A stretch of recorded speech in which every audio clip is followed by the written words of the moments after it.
Hello दोस्तों, स्वागत है आप सबको मेरे इस चैनल में जिसमें हम मुंशी प्रेमचंद की कहानियाँ पढ़ रहे हैं। हम इस चैनल पे मुंशी प्रेमचंद की कहानियाँ बहुत सारी कहानियाँ पढ़ चुके हैं। आप उन कहानियों को इस वीडियो के प्लेलिस्ट में जाकर देख सकते हैं। तो आइए आज हम एक और नई कहानी पढ़ेंगे जिसका शीर्षक है कौशल। पंडित बलराम शास्त्री की धर्मपत्नी माया को बहुत दिनों से एक हार की लालसा थी और वह सैकड़ों ही बार पंडित जी से उसके लिए आग्रह कर चुकी थी, किंतु पंडित जी हीला हवाला करते रहते थे।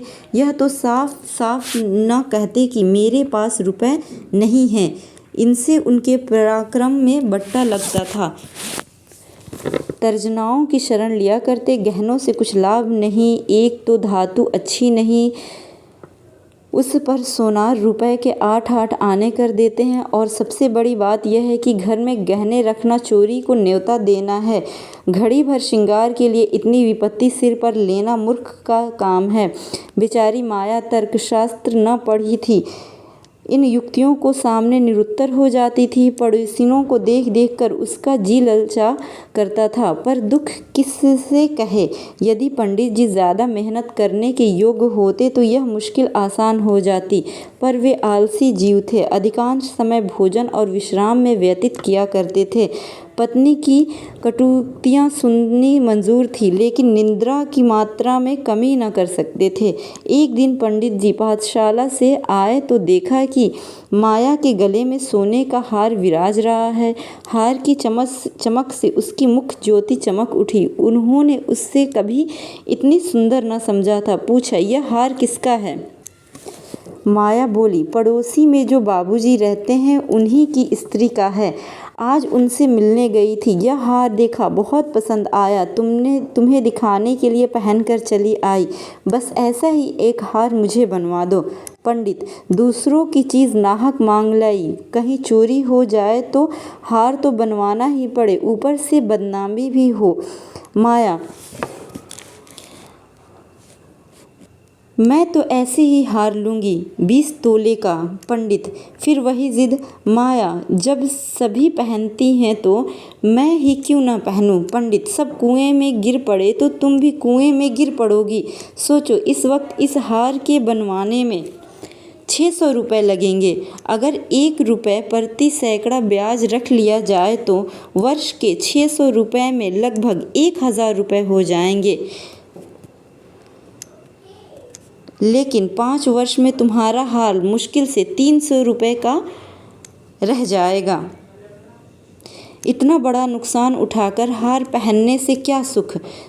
हार वापस कर दो, भोजन करो और आराम से पड़ी रहो। यह कहते हुए पंडित जी बाहर चले गए। रात को एकाएक माया ने शोर मचाकर कहा, चोर चोर, हाय घर में चोर, मुझे घसीटे लिए जाते हैं। पंडित जी हक्का बक्का रहकर उठे, बोले, कहाँ कहाँ? दौड़ो दौड़ो। माया, मेरी कोठरी में गया है, मैंने उसकी परछाई देखी। पंडित, लालटेन लाओ, ज़रा मेरी लकड़ी उठा लेना। माया, मुझसे तो डर के उठा नहीं जाता। कई आदमी बाहर से बोले, कहाँ है पंडित जी, कोई सेंध पड़ी है क्या? माया, नहीं नहीं, खपरैल पर से उतरे हैं, मेरी नींद खुली तो कोई मेरे ऊपर झुका हुआ था। हाय रे, यह तो हार ही ले गया, पहने पहने सो गई थी, मुए ने गले से निकाल लिया, हाय भगवान। पंडित, तुमने हार उतार क्यों न दिया था? माया, मैं क्या जानती थी, आज ही यह मुसीबत सिर पड़ने वाली है, हाय भगवान। पंडित, अब हाय हाय करने से क्या होगा, अपने कर्मों को रो। इसलिए कहा करता था कि सब घड़ी बराबर नहीं जाती, न जाने कब क्या हो जाए। अब आई समझ में मेरी बात, देखो और कुछ तो न ले गया। पड़ोसी लालटेन लिए आ पहुँचे। घर में कोना कोना देखा, करिया देखी, छत पर चढ़कर देखा, अगवाड़े पिछवाड़े देखा, शौच गृह में झाँका, कहीं चोर का पता न था।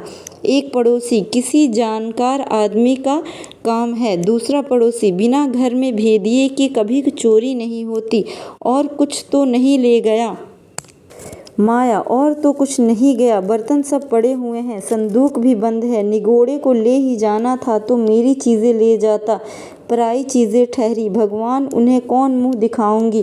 पंडित, अब गहने का मज़ा मिल गया ना। माया, हाय भगवान, अब यह अपजस बदा था। पंडित, कितना समझा के हार गया, तुम न मानी। बात की बात 600 रुपये निकल गए, अब देखूं भगवान कैसे लाज रखते हैं। माया, अभागे मेरे घर का एक एक तिनका चुन ले जाते तो मुझे इतना दुख न होता, अभी बेचारी को नया ही बनवाया था। पंडित, खूब मालूम है 20 तोले का था। माया, 20 ही तोले को तो कहती थी। पंडित, बधिया बैठ गई और क्या। माया, कह दूंगी घर में चोरी हो गई, क्या लेगी, अब उसके लिए कोई चोर थोड़े ही करने जाएगा। पंडित, तुम्हारे घर से चीज़ें गईं, तुम्हें देनी पड़ेगी, उन्हें इससे क्या प्रयोजन कि चोर ले गए या तुमने उठाकर रख लिए, पति येगी ही नहीं। माया, तो इतने रुपए कहाँ से आएंगे। पंडित, कहीं न कहीं से तो आएंगे ही, नहीं तो लाज कैसे रहेगी, मगर भी तुमने बड़ी भूल की। माया, भगवान से मांगनी की चीज़ भी न देखी, मुझे काल ने घेरा था, नहीं तो इस घड़ी भर गले में डाल लेने से ऐसा कौन सा सुख मिल गया, मैं हूँ ही अभागिनी। पंडित, अब पछताने और अपने को कोसने से क्या फ़ायदा, चुप होके बैठो, पड़ोसिन से कह देना, घबराओ नहीं, तुम्हारी चीज़ें जब तक लौटा न दें तब तक हमें चैन न आएगा। पंडित, बालक राम को अब क्या नित्य ही चिंता रहने लगी कि किसी तरह हार बने, यूं अगर टाट उलट देते तो कोई बात न थी, पड़ोसिन को संतोष ही करना था, ब्राह्मण को डांट कौन लेता, किंतु पंडित जी ब्राह्मणत्व के गौरव और इतने सस्ते दामों न बेचना चाहते थे, आलस्य छोड़कर धनोपार्जन में उत्तरजित हो गए। 6 महीने तक उन्होंने दिन को दिन और रात को रात नहीं जाना, दोपहर को सोना छोड़ दिया, रात को भी बहुत देर तक जागते। पहले केवल एक पाठशाला में पढ़ाया करते थे, इसके सिवाय वह ब्राह्मण के लिए खुले हुए 101 व्यवसायों में से किसी को निर्दयी समझते। अब पाठशाला से आकर संध्या एक जगह भगवत की कथा कहने जाते और वहाँ से लौटकर 11-12 बजे रात तक जन्म कुंडलियाँ, वर्षफल आदि बनाया करते। प्रातःकाल मंदिर में दुर्गा जी का पाठ करते। माया पंडित जी के अध्यावसाय देखकर कभी कभी पछताती कि कहाँ से मैंने यह विपत्ति सिर पर ली, कहीं बीमार पड़ गए तो लेने के देने पड़े। उनका शरीर क्षीण होते देखकर उसे अब यह चिंता व्यथित करने जगी।